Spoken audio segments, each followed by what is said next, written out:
caso, hoje, em análise, ele possui dois métodos de interpretação do direito. O primeiro é aquele método ao qual nós chamamos de instrumentalidade das formas. A simples existência de um ato, sem a sua análise do seu conteúdo material, é suficiente para se pesar no campo do direito? Lá do outro, nós temos também uma análise se o processo, como uma garantia processual, de um modo geral, ele exige que o ato não seja apenas formalmente válido, mas também materialmente substancial. E aqui essa introdução se faz necessária porque nós estamos diante de um habeas corpus que substitui uma revisão criminal discutindo nulidades processuais por violação da defesa técnica, leal e eficiente no curso de uma ação penal, principalmente a parte final da instrução processual. Embora estivéssemos nessa ação penal com 2 advogados cadastrados, o fato é que eles existiam ali simplesmente no plano formal, não no plano material, não no exercício substancial de uma defesa efetiva. E explico por quê. Primeiro, nós temos o advogado de nome... Quem foi o advogado que o senhor e a senhora contrataram para representá-lo no curso desse processo? Contudo, estranhamente, no início do ano de 2024, junta um subestabelecimento sem reservas a um outro advogado, não comparece presencialmente a uma audiência de instrução, e depois se tem notícias que estava foragido da justiça, estava na Itália, foi preso, e um processo de extradição foi iniciado em relação ao doutor. Isso é fato. Isso é extraído de próprios autos do Superior Tribunal de Justiça, em que foi impetrado um habeas corpus em favor de doutor. E um detalhe efetivo, que a época da sentença e a época da publicação da sentença desse caso, doutor estava preso. A sentença é de 31/10/2025. Nós temos registros da prisão de doutor desde o dia 6 de fevereiro de 2025, conforme se extrai desse procedimento do STJ.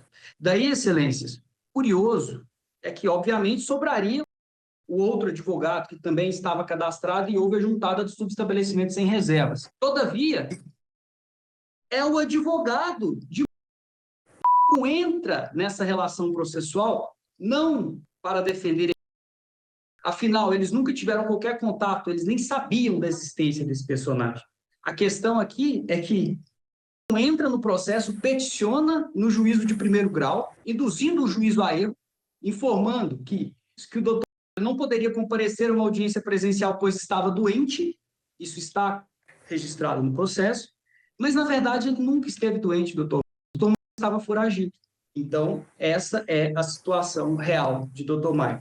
E detalhe, excelências, que após a inclusão de pauta desse procedimento, fizemos novas pesquisas e identificamos um novo habeas corpus impetrado por doutor em favor de doutor.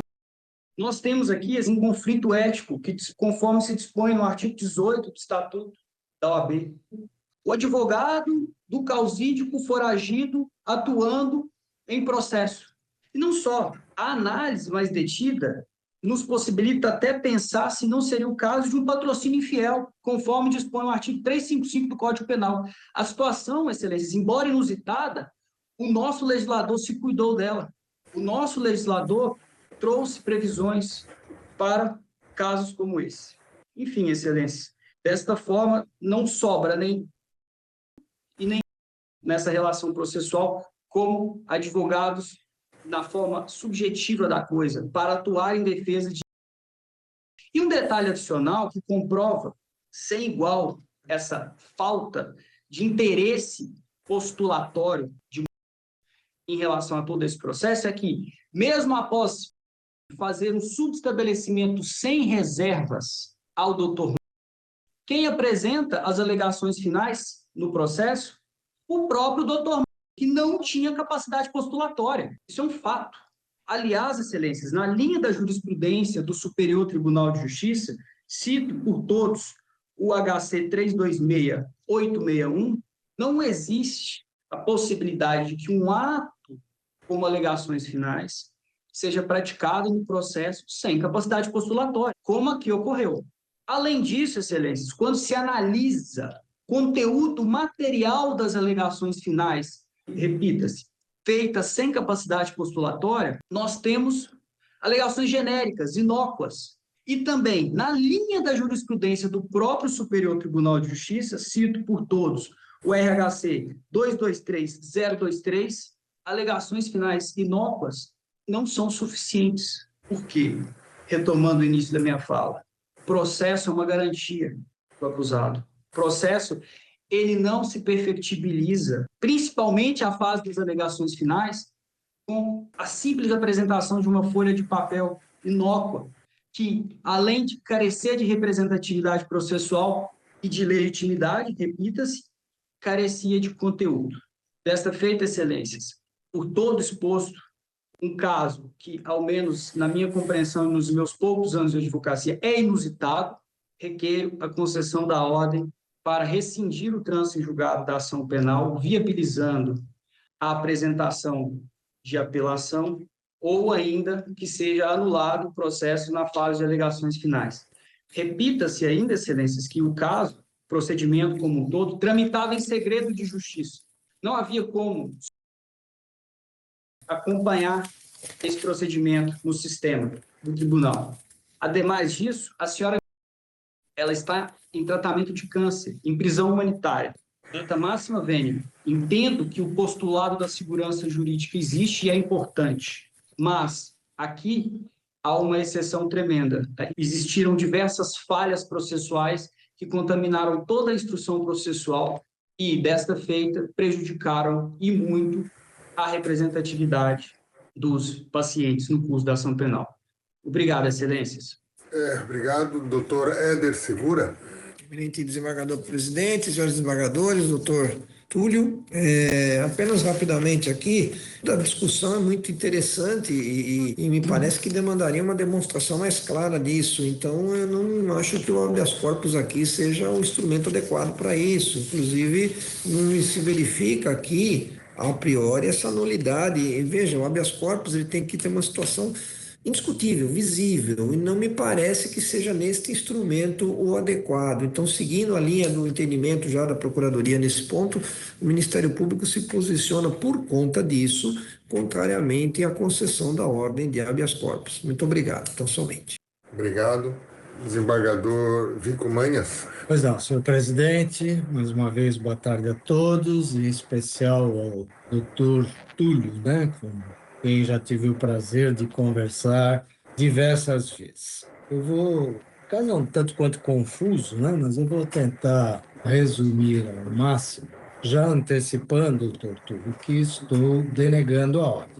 Houve um primeiro habeas corpus, sobre o qual conversamos longamente, que o senhor mesmo reconhecia que a fundamentação dele não era muito adequada, e eu, na ocasião, sugeri, então, que o senhor ingressasse com outro habeas corpus, com um pedido mais específico, diverso daquele feito no HC original. O senhor concordou, apresentou uma nova petição, eu pedi que fosse atuado separadamente, e agora não discutir sobre ele. Neste, o senhor faz dois pedidos. O primeiro se confunde com aquele feito no primeiro habeas corpus, que era a cassação do trânsito em julgado, que essa Câmara já denegou. Então, portanto, em relação a esse ponto, eu não estou conhecendo, entendendo que o pedido está prejudicado, né? Basicamente, de inédito aqui, o que se alega que comporta apreciação? A sua alegação é de que os pacientes teriam permanecido indefesos a partir da juntada de subestabelecimento, sem reserva de poderes de advogado, foragido para outro com os quais os pacientes não tiveram contato. Ademais, seriam materialmente inefetivas as alegações finais e subscritas por patrono sem capacidade postulatória, justamente porque estaria foragido. E, diante disso, pede-se anulação do feito desde a apresentação desse subestabelecimento com a reabertura do prazo para o oferecimento de alegações finais. Então, como disse, eu não estou conhecendo no que diz respeito à cassação do trânsito julgado e estou denegando a ordem no que diz respeito ao pedido de anulação do processo, por esses motivos que antes me referi. Não vou ler aqui, consta do meu voto, que é razoavelmente longo, a decisão da magistrada que indeferiu o pedido de reconhecimento dessa nulidade. É uma manifestação também bastante longa por parte dessa juíza, né? E eu entendo que ela é absolutamente válida, e basicamente pelos seguintes motivos que vou tentar aqui reproduzir e resumir rapidamente. Pois bem, os advogados atuaram conjuntamente na defesa dos pacientes. Ainda que os poderes do primeiro para o segundo sem reservas, folha 1091 do feito, informado na petição que juntou o documento que, abre aspas, irá atuar em conjunto com esse subscritor, folhas 1089 e 1090. Como se não bastasse, ambos, os dois advogados, compareceram às audiências de instrução e julgamento, já posteriores ao subestabelecimento, na presença dos acusados, que nada contestaram. Então, a afirmação de que eles sequer tiveram contato com o Michael, que não o conheciam, no mínimo conheceram nessa audiência, na qual ele participou junto com o doutor, e nenhuma oposição apresentaram à participação daquele advogado. Assim, nos termos do artigo 266 do Código Penal, a Constituição, defensor independerá de instrumento mandado se o acusado indicar por ocasião do interrogatório, não havendo que se cogitar da ausência de capacidade do advogado para apresentar as alegações finais ou reconhecer ou receber intimações. No mais, ainda que for agido, o doutor, quando da prática de determinados atos processuais, não se tem notícia, não se tinha notícias de que irregular ou suspensa a sua inscrição na Ordem dos Advogados do Brasil, não bastando a emissão da ordem de prisão, da qual não se tem certeza da data, para impedir o exercício da profissão. Portanto, não está demonstrado que ele não dispusesse de capacidade postulatória no momento em que participou de todos os atos processuais. E a verdade é que eles participaram em alguns, mais de todos os atos processuais. A afirmação de falta de lealdade processual, por sua vez, não encontra amparo. Não comprovada a situação de saúde do doutor quando solicitada a participação remota em audiência, incapacidade de comparecer presencialmente em razão de tratamento médico, segundo alegou. Aduzem os impetrantes que o motivo da ausência física era a condição de foragido. O fato é que o patrono participou do ato a contento de maneira legal e judicialmente autorizada, não gerando prejuízo para os réus. Os pacientes contaram com regular defesa técnica, que os acompanhou durante a instrução e apresentou as peças processuais necessárias. Nas alegações finais, longe de serem genéricas ou vazias de conteúdo, como no precedente juntado com a senhoria, suscitadas relevantes teses jurídicas, como ausência de provas da materialidade, de autoria, vícios na fase inquisitiva, com extensa análise e questionamentos acerca do conjunto probatório. Diante disso, é possível afirmar que é eficiente a atuação profissional. É de se registrar que compete ao advogado sustentar o que, a seu ver, mais convém ao réu, não configurando nulidade o fato do argumento escolhido não coincidir com o esperado por eventual novo advogado. Não há, sob qualquer ângulo, elementos que permitam afirmar a ocorrência de prejuízo para os pacientes, sem esse não há que se falar em nulidade, conforme o artigo 563 do Código de Processo Penal. Então, por essas razões, doutor Túlio, eu estou propondo a denegação da ordem. E parece que este caso aqui, agora, opinião minha, né? O que importa discutir é o mérito da questão, né? mais do que reabrir uma eventual instrução processual por suposta deficiência dos advogados. Em resumo, não me pareceu que tenha havido irregularidade no subestabelecimento, na atuação conjunta de ambos, não me parece que houve ineficiência da defesa. Houve defesa e, além disso, não ineficiente. Um tranquilo entendimento de que só a falta de defesa é que é causa de nulidade, não uma eventual ineficiência.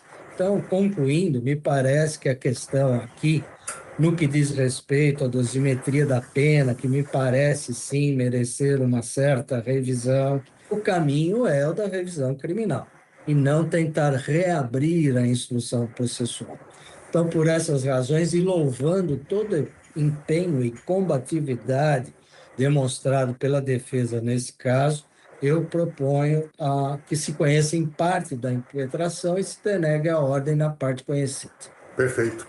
Parece que Obrigado. o doutor Túlio tem alguma observação, quer falar alguma coisa? Excelência, eu agradeço imensamente pela atenção, pelo resumo do voto. Apenas para fazer constar, exatamente como Vossa Excelência já registrou, é que o caminho da revisão criminal para a discussão do mérito, ele obviamente é muito mais tortuoso, embora possível, embora provável, do que o caminho da reabertura para apresentação de apelação e para a rediscussão do caso no âmbito desta Câmara, que já esteve preventa e já analisou todo o procedimento durante o trâmite da instrução, porque esse caso tiveram prisões, enfim, esse caso chegou a ter análise aqui da Câmara. Então, a escolha de mantê-lo na 12ª Câmara para essas análises e essas revisões se deu muito em razão disso. E ao defesa Aguardar o o voto prejuízo.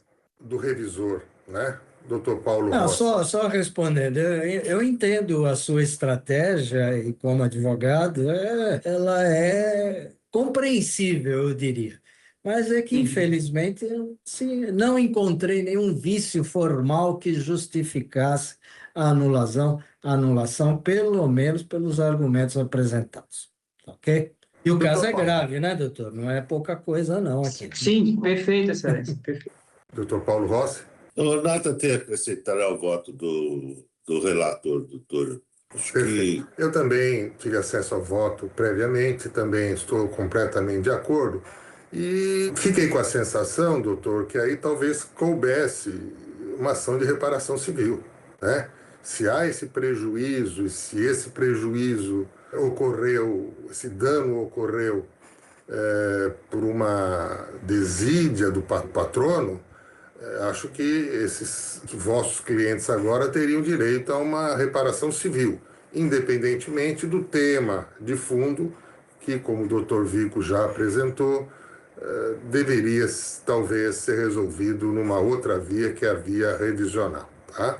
Mas, nesse caso, eu estou acompanhando o desembargador relator e, portanto, é esse o resultado.